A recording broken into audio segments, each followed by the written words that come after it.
Alright, all my fellow dark artists out there. Seth Dark Arts back once again. And we're kicking this off with the 11th video. Now, I haven't put one out in a few days, but that's alright. I had to take care of some interesting activity in the other realms of reality. But yeah, this video we're going to kick off something new. Now, I know that probably in some of my titles for the other videos I put in the word dream art scientist or dream art science, but I don't think I actually went into detail about what that is exactly. And I picked up this term from one of the Seth books that's titled The Unknown Reality. There are many Seth books, but one of them, there's two of them actually that go very deep into actually how to cross over into other realms. And they're entitled The Unknown Reality, Book 1 and Book 2, separated into two books because it's a lot of information. And today I'm going to talk about what is dream art science and some of my experiences in it. And I guess really to start, I will read to you a page from this book, The Unknown Reality, because I feel that it basically breaks it down. I could tell you what it means, but I want to give you the direct info, and then I'll give my own comments on it later. And basically, on page 182 of this book, Seth basically says, well, this is what he says. It says, your scientists spend many long years in training. If the same amount of time was spent to learn a different kind of science, you can indeed discover far more about the known and unknown realities. There are some individuals embarked upon a study of dreams, working in the dream laboratories. But here again, there is a prejudiced perception, with scientists on the outside studying the dreams of others, or emphasizing the physical changes that occur in the dream state. The trouble is that many in the sciences do not comprehend that there is an inner reality. It is not only as valid as the exterior one, but it is the origin for it. It is that world that offers you answers, solutions, and would reveal many of the blueprints that exist behind the world of your experience. And then he continues. This is where it gets deeper. The true art of dreaming is a science long forgotten by your world. Such an art pursued trains the mind in a new kind of consciousness, one that is equally at home in either existence, well-grounded and secure in each. Almost anyone can become a satisfied and productive amateur in this art science, but its true fulfillment takes years of training, a strong sense of purpose, and a dedication, as does any true vocation. To some extent, a natural talent is a prerequisite for such a true dream art scientist. A sense of daring, exploration, independence, and spontaneity is required. Such a work is a joy. There are some such people who are quite unrecognized by your societies because the particular gifts involved are given zero priority, but the talent still exists. And then he goes into saying, a practitioner of this ancient art learns first of all how to become conscious in normal terms while in the dream state, or in the sleep state, sorry. Then he becomes sensitive to the different subjective alterations that occur when a dream begins, happen, and end. He familiarizes himself with the symbolism of his own dreams and sees how these do or do not correlate with the exterior symbols that appear in the waking life that he shares with others. Now, that's what he said. Let's go into this. So basically, yes, a person who wants to get into dream art science, as he said, it's a science that, it's an art form which is also a science that has long been forgotten by modern society and civilization. Now, there are many cultures that have practiced this through what we perceive to be time. The ancient Egyptians put a lot of time into this, possibly about 3,000 years. of study into dreams and the afterlife.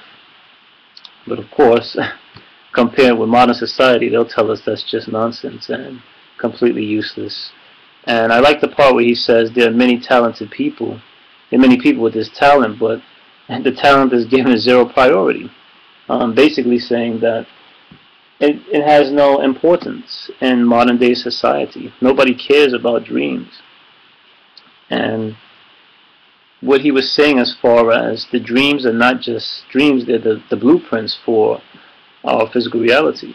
What he meant by that is that basically the dream world and what we call the physical world, they both exist simultaneously. As I'm talking to you now, the dream world is still going on.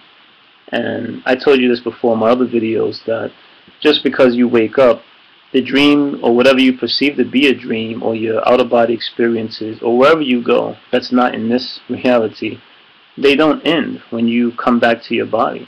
A lot of people think it just, it was a great experience, but now it's done and over with, and now I have to get up and go to work or take a shower. No, it keeps going. It continues, and it follows its own path and continues to play out with its own history, timeline, and events. So, yeah, people, when he said the talent still exists, but people are giving basically no priority, the talent's given no priority. This is basically the average person, the average Joe or Jane who has gotten into lucid dreaming or conscious dreaming. They can consciously enter the dream state, aware, and take part in what's happening. Or they can go into the astral realms or tap into these other states of consciousness and other realities. And basically also what he was saying is that the important part of this process is you familiarize yourself with your own subjective experience of the beginning of the dream. So basically what this is what happens, you pick up your own subjective feelings on what's happening in the beginning of the dream, while the dream is happening, and when the dream is about to end. And anyone who's into this stuff and has these experiences, you probably know what I'm talking about.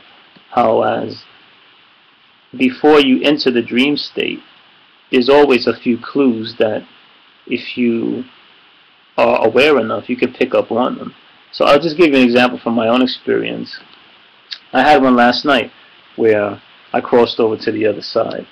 And this is a science. I mean, people don't really want to consider it a science if they're in the so-called science fields of this reality, but it is a science because you can do it continuously and you get results.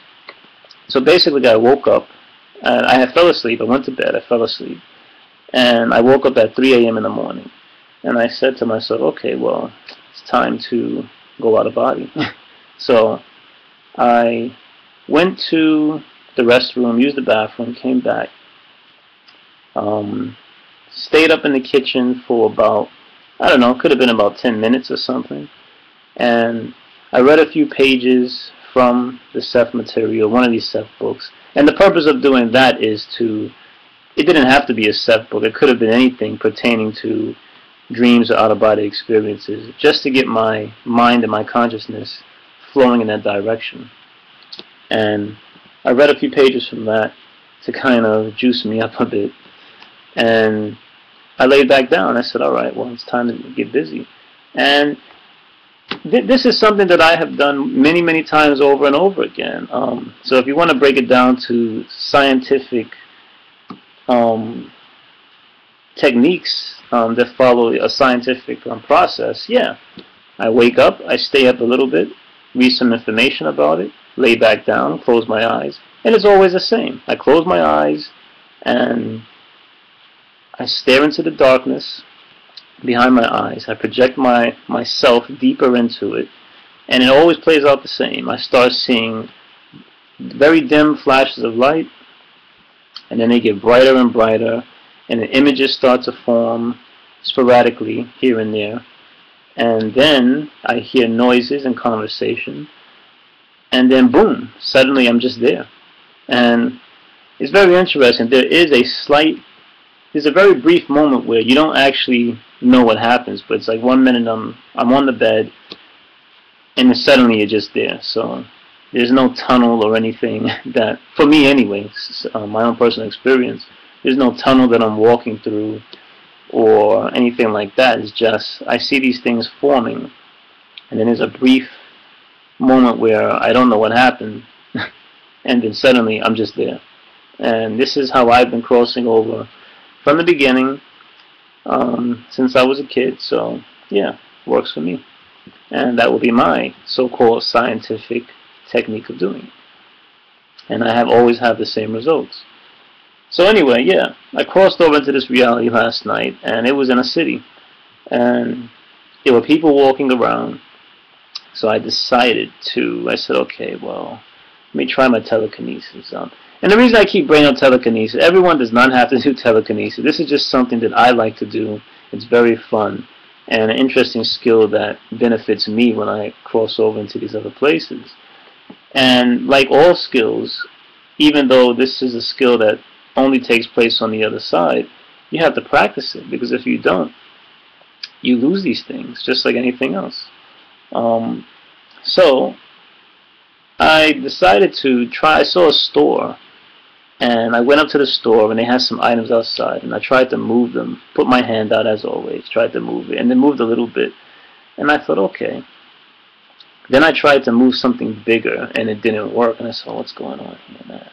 So I found a new technique that, and yes, we're always learning. I'm always learning, so I found a new technique, because I've had a few situations recently where I went into these other realms, and I tried my telekinesis, and nothing happened, and I said, okay. So I need to try some new techniques. So what I did was I found something very small and light, and I tried to move that, and it did move. And I noticed, I said, okay, from now on, if my power doesn't work, I'll try to move something light, and then from there, once you get the energy flowing, then you can move on to something bigger. So then the coin that I just told you all about, that I was led to by my inner self, I found that coin.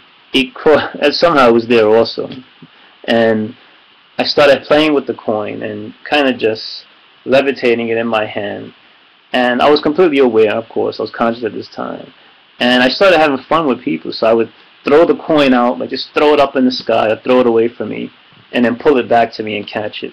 And I was just walking in the street doing that, and people were like, oh my God, do you see that?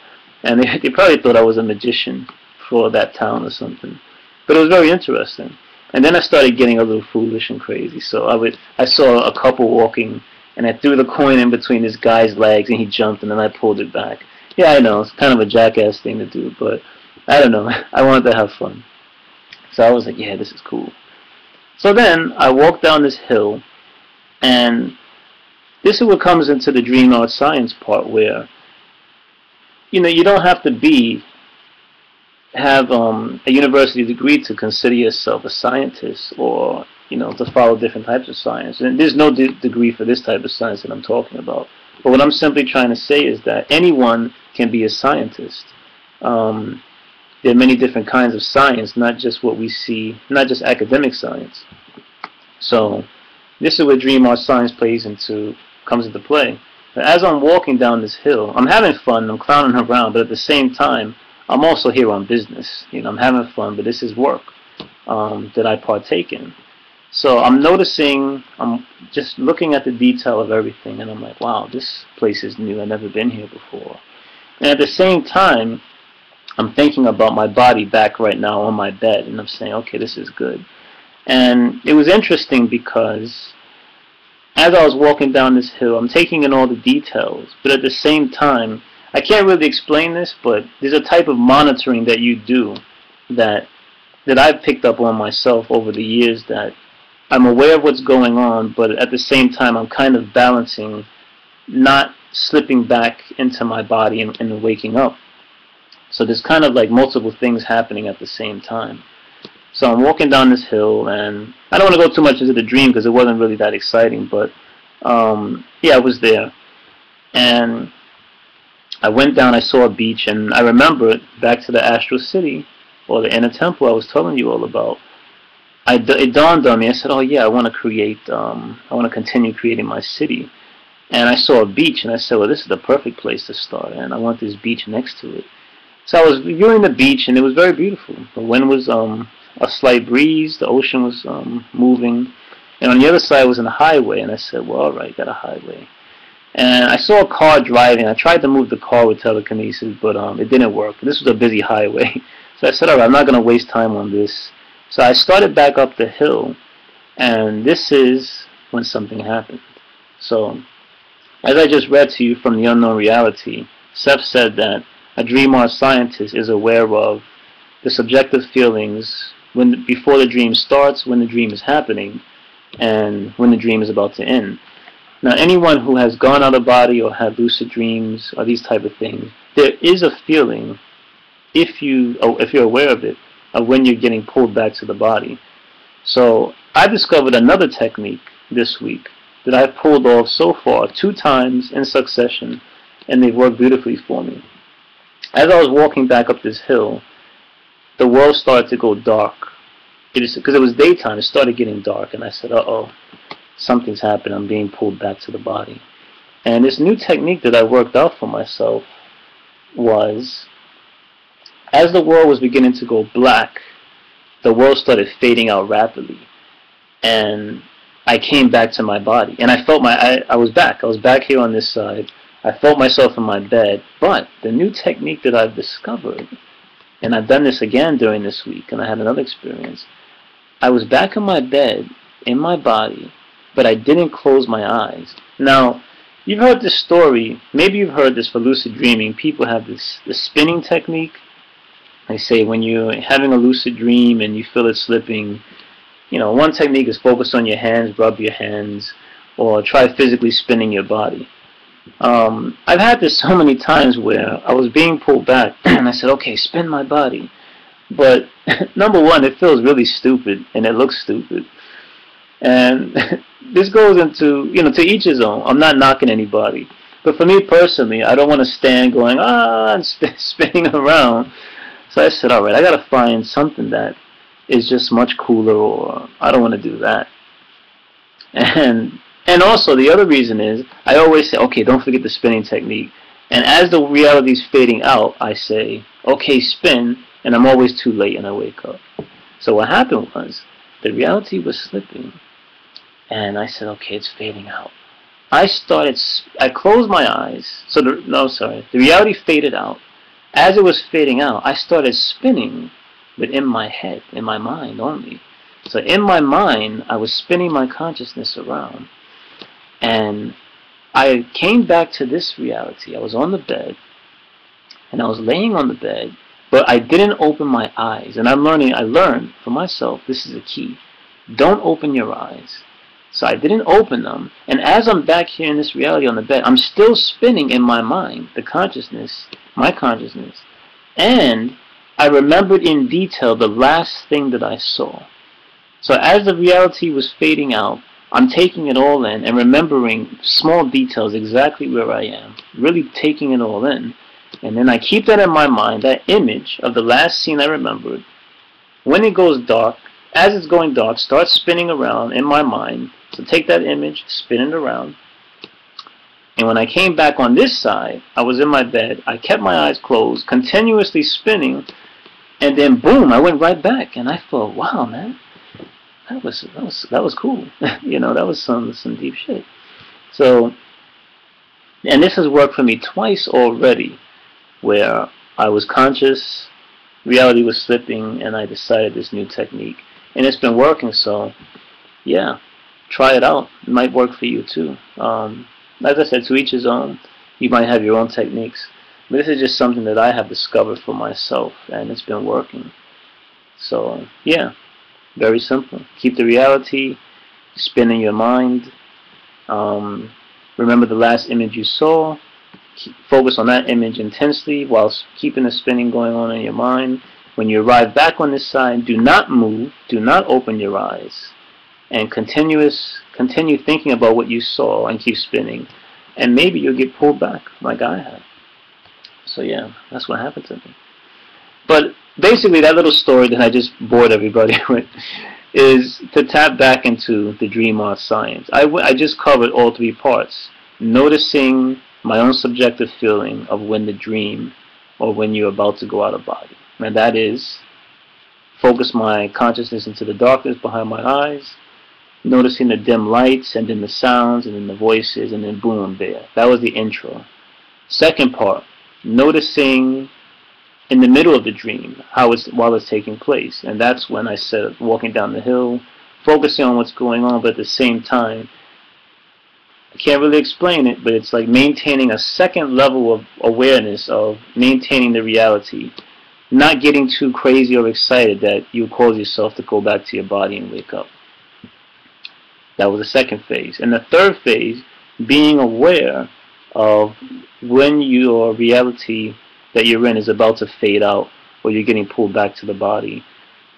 And my own technique, which I just came up with recently, is using this technique to get back into that reality. Now, in both these situations I've had where I went out of body and I crossed over to these other realms, I did it earlier this week. Something to note on that. In both of these situations, it was daytime when I got pulled out and went back to my body. But when I jumped back, it took me exactly back to where I wanted to go, but it was nighttime. So when I was there, it was daytime. I got pulled back, jumped back in, it was nighttime. I guess that's just how things roll. Now, there was something else that I want to touch on that was continuing from that first passage that I read to all of you. And this is the continuation of this. So Seth goes on and says, there are inner meeting places, then, interior places that serve as points of inner commerce and communication. In a completely different context, they are quite as used as any city or marketplace in the physical world. Then he goes on to say, this will be elaborated upon later on in the book. Our dream art scientist learns to recognize such points of correlation. In a manner of speaking, they are indeed learning centers. Many people have dreams in which they are attending classes, for example, in another kind of reality. Whether or not such dreams are distorted, many of them represent a valid inner experience. All of this, however, is but a beginning for our dream art scientist, for he or she then begins to recognize the fact of involvement with many different levels and kinds of reality and activity. He must learn to isolate these separate from one another and then try to understand the laws that govern them. As he does so, he learns that some of these realities nearly coincide with the physical one, that on certain levels, events become physical in the future, for example, while others do not. He is then beginning to glimpse the blueprints for the world that you know. Now, touch on this. Yeah, what he's talking about, I've had these experiences, and many people have also, where once you start getting very deep into this, and it can happen to anyone, I guess, but for myself, I noticed it was only when I became really serious with my crossing over and really taking this to a technical level and trying to perfect it, which there really is no perfection, you just keep learning, but basically, there comes a point when you start holding classes. Now, some people have been in classes where you're in a classroom type setting and people are teaching you something.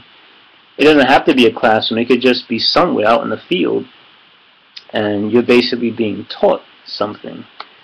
Or, the flip side, you can be the teacher in a classroom. And I had this one experience once where I went out of body. I was on a train going through the countryside of Europe, and it was a beautiful sunny day, and on this train there was children with their parents, and it was a classroom on this train while it was moving. It was very interesting.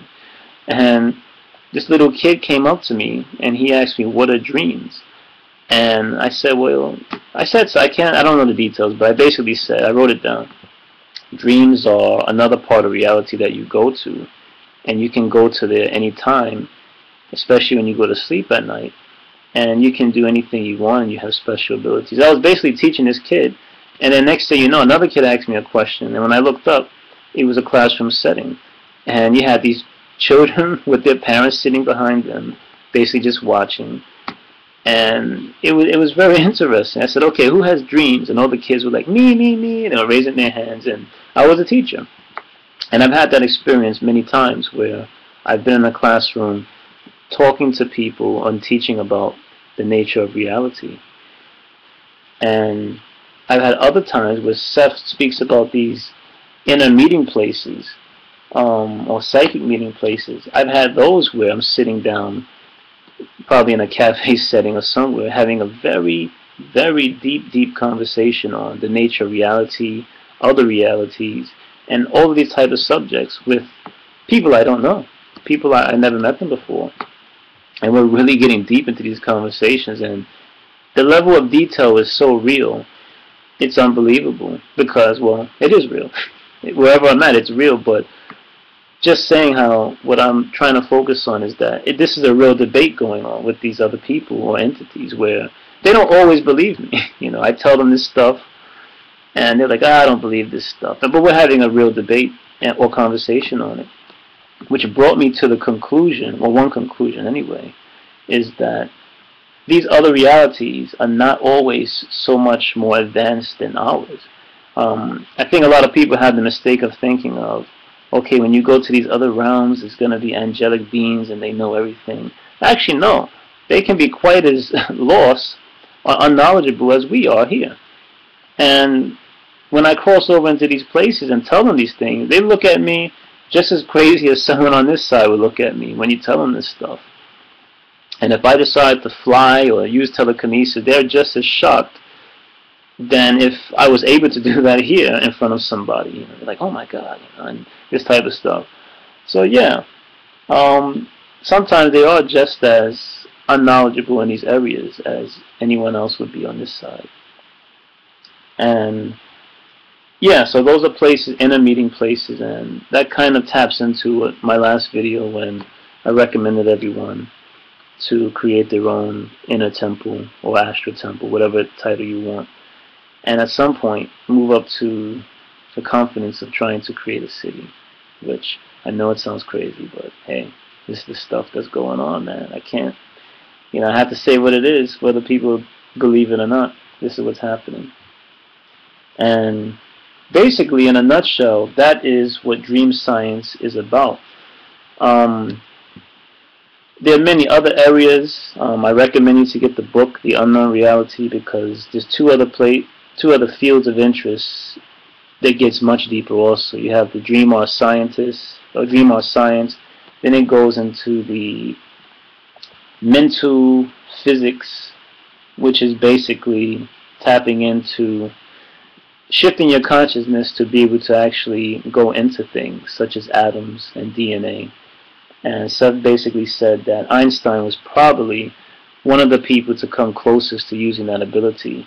It's like an intuitive physics where you just know, or you can project your consciousness into these areas and feel what's going on. And Einstein himself wasn't the best mathematician, and he came up with a lot of his ideas intuitively. So yeah, he was a mental physicist. And the other one, the last one, was the complete physician, which basically is people who know the connection between the body and the soul, and using the soul and using their own energy for healing themselves. But yeah, those are just some other areas. I don't want to branch off into that because I want to stick on this dream art science part. But they're also equally as important and valid. Let me see, where else I want to go into. Yeah, so now, one more point that he was speaking on about as far as, let's see if I can go back to it. Okay, he was saying isolate these realities one from the other. He said he must learn to isolate these, separate one from another, and then try to understand the laws that govern them. And he also said, yeah, you'll come into contact with many different levels and kinds of reality. Now, what that all meant was, yes, every reality is completely different. And I probably said this in my earlier videos. Every reality has its own separate laws of what we would call physics, and separate rules. Some have no rules. But you have to isolate these one from another. Now, this plays heavy into my own personal research because, example, like I said, sometimes telekinesis works, sometimes it doesn't work. And I'm learning that, yeah, there are some realities that I can't fly sometimes. I mean, even if I try, it just doesn't work. And in the beginning, I used to get disappointed and say, man, my powers, am I slipping? What's going on? Am I being lazy? But I realized that no, it's not me.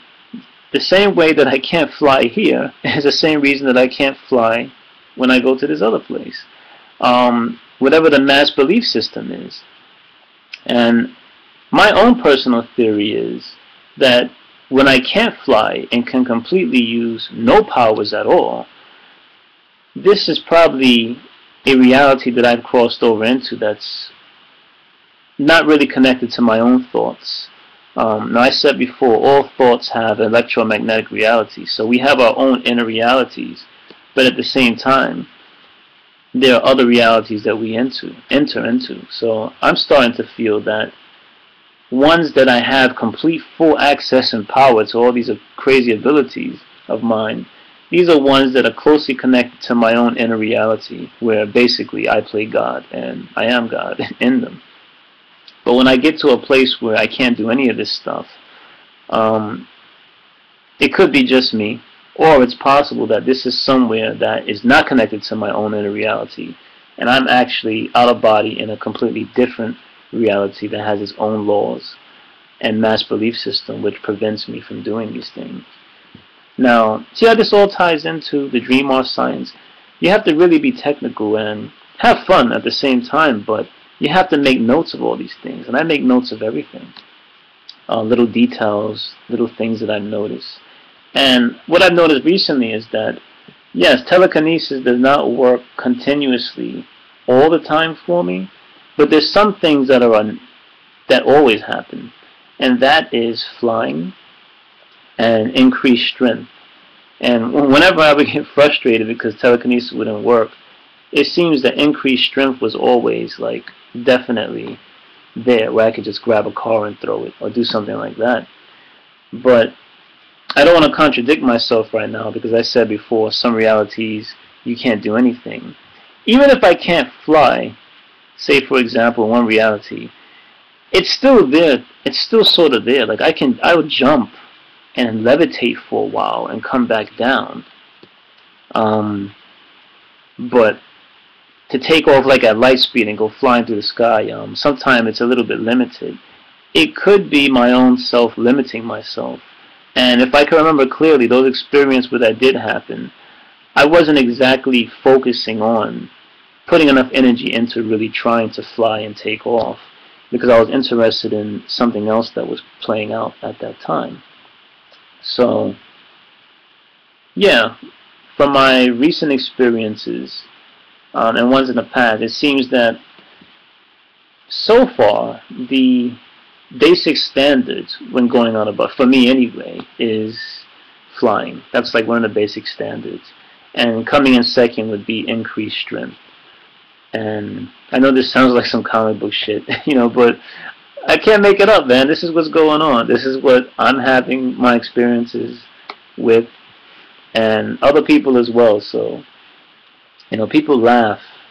And I know a lot of people will laugh too, especially people who know me personally. They'll see these videos and they'll say, man, this guy is twisted. He's either smoking something or he's really just lost it, man. And all I have to say is, if you're able to make a comment on this video or any of them, that means, hey, you must have an interest, because you keep coming back watching them. So don't be ashamed to admit you have an interest in these areas. If you want to laugh or not, but it is what it is, man.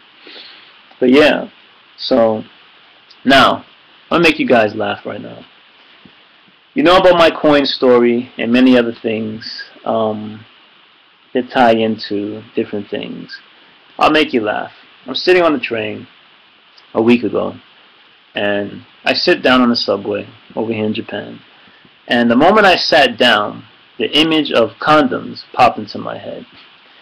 So I'm sitting down, and boom, as clear as day, condoms. Condoms and birth control pills. And I said, condoms, birth control pills? Why do I need condoms and birth control pills? So I'm just sitting here thinking, and it was as clear as day in my mind.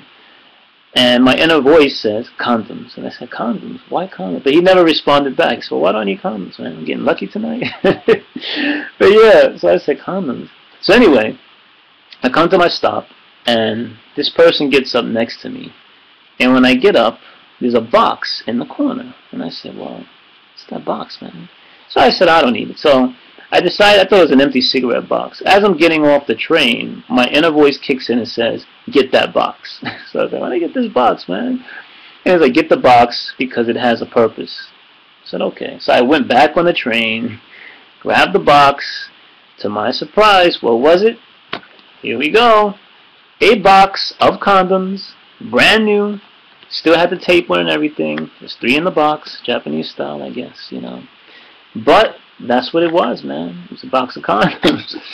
And, you know, it's funny. Sometimes you got to listen to your inner voice, your inner self, because you will be led to things. They may be strange, they may be unexpected, but you will be led. And pretty good quality condoms, too, man. It comes like a little tin foil, you know, one of these joints. I don't know. Quite interesting, but that's what happened. That's exactly what happened. I told people, they laughed, you know. People think this shit is funny, man. But, and it is funny. But it just goes to show you the power of our natural abilities, you know. I sat down, boom, condoms popped in my. Now I did not see any box because the person was sitting on my side and I couldn't see anything. And when this person got up and moved, there was the box just sitting there with the tape on it and everything. Condoms. So at least my inner self wants me to be safe and protected and have a good time. Let me stop clowning around here, man. But yeah, that's what happened, man. That's what happened. He gave me condoms. Oh yes. I'm sorry, I'm jumping around. I want to kind of go back real quick to the dream art science and the ending part where Seth says that you're beginning to glimpse the blueprints of the world that we know and that dreams represent the outer reality. This is true. And what I'm going to have to make, the example I'm going to give right now is how I told you about my tiger story last time with Toda, the talking tiger. Yes, it was in my dream, if you want to call it a dream, or my out-of-body experience, whatever you want to choose, but I crossed over into this reality, and basically it was at the zoo, and it was the zoo near my house, and yeah, when I woke up, that was in the news. That's what happened. So I've had that experience many times. Excuse me, I told you the story about my friend who had I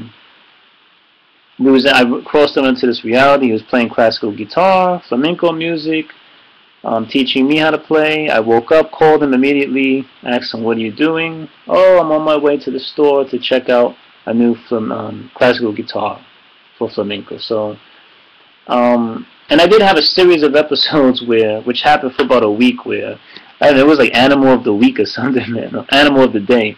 Every night when I went to bed, I would have visions of a certain animal, and when I would wake up the next morning and turn on the internet, the first image that would pop up was the animal. So, example, I had a dream, so-called dream, about a crocodile. I was trying to buy a pet crocodile or alligator. I woke up, turned on the TV, they're talking about pet alligators. The next night, it was a dream about a bird. I woke, a specific type of bird. The next morning, I woke up, that was the bird on TV. Then I had one about I believe it's called a red panda. Over here they call it a lesser panda. I was trying to buy one of those. I woke up, turned on the internet. First image I see was a video on YouTube of a red panda. Yeah, these things happen, man. They just happen. Now, few unrelated notes. Basically, as I said before, age plays no part in any of this. Don't feel discouraged if you feel you're too old, if you never had an out-of-body experience, you never had a dream, lucid dream. Age does not matter. I told you about my friend before in the videos who basically was not really into any of this stuff. He came into the Seth material, bounced it back to me, and yada yada yada. You know, went into that already. But he had came into this much later in his life, but not really an interest in it.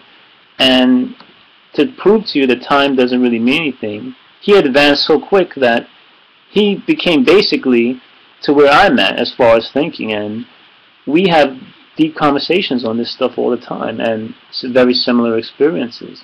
And this is a person who, you would say, just example, 2 years ago had no interest in any of this stuff.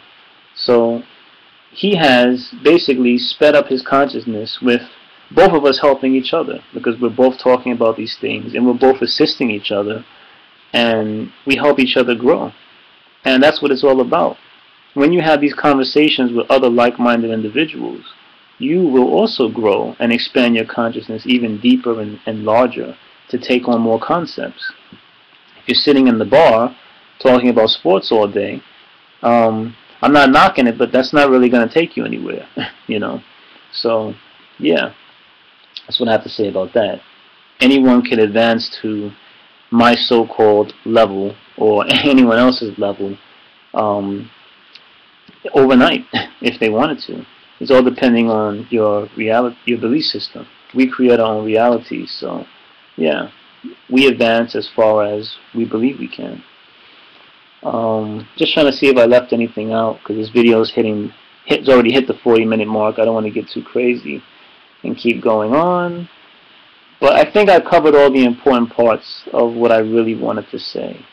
Dream art science, broke that down into different levels with some examples, my condom experience, and yeah.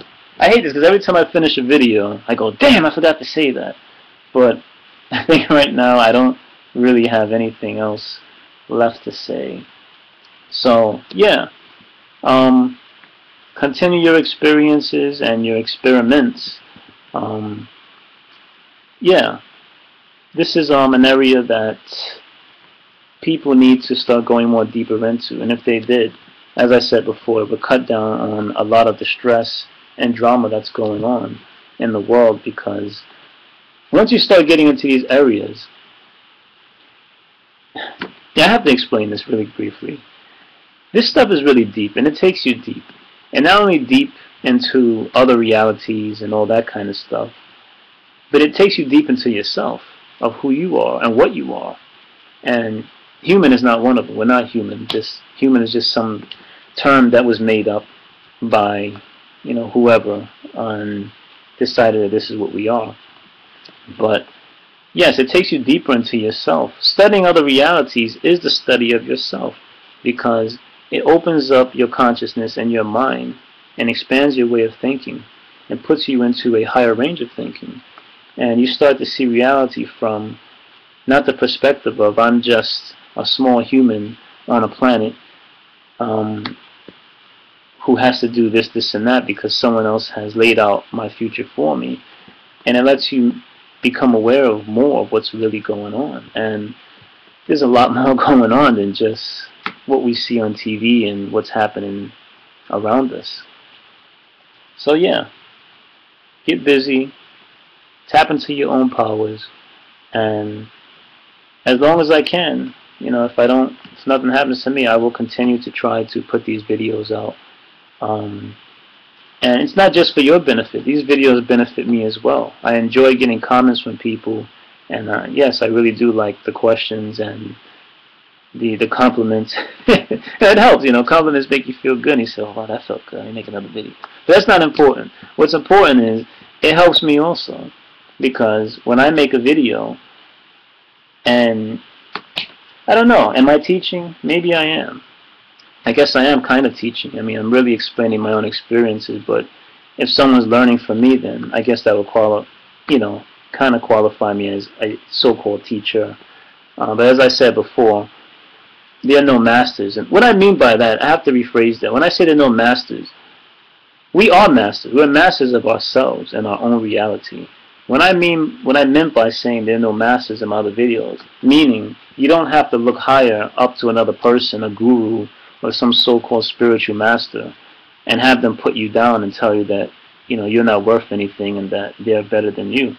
We're all masters. We're all of us. We're all masters of ourselves and our own realities, but we're not masters of others. So that's what I meant by that. Keep strong. Don't let anybody bring you down.